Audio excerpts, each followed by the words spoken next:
أسامة نجي بس شوية هني. نبارك لكم الفوز أسامة، نتائج إيجابية في الحساء وفي القصيم، أيضا الشباب يتعادل مع الرائد. أول شيء الحمد لله على كل حال. ألف ألف مبروك لنا كهلاليين جميعا، لاعبين، جماهير، أعضاء شرف. الحمد لله قدمنا مباراة حلوة صراحة اليوم، مستوى ونتيجة. وأيضا يمكن إحنا صراحة ما فكرنا يعني في المباراة اللي راحت، يعني هدفنا إنه نحقق الفوز الحمد لله.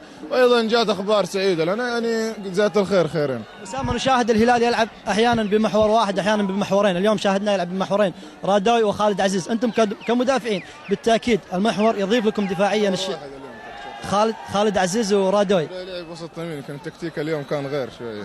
طيب أنتم كمدافعين ترتاحون المحور أو محورين؟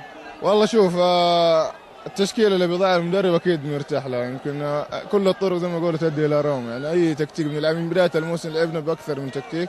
اهم شيء مدرب هو طبعا بيدرس اي فريق بنلعب ضده، بيشوف التكتيك ايش اللي يناسبه وبيضع في الملعب. انت شايف يمكن بدايه الموسم لعبنا باكثر من تكتيك وقدرنا الحمد لله نحقق فيها نتائج ايجابيه. كم بالمية بطل الدوري الهلال؟ 0% لسه، طالما في امل، يعني الشباب له امل، الاتحاد له امل، ما اعتقد كل شيء انتهى.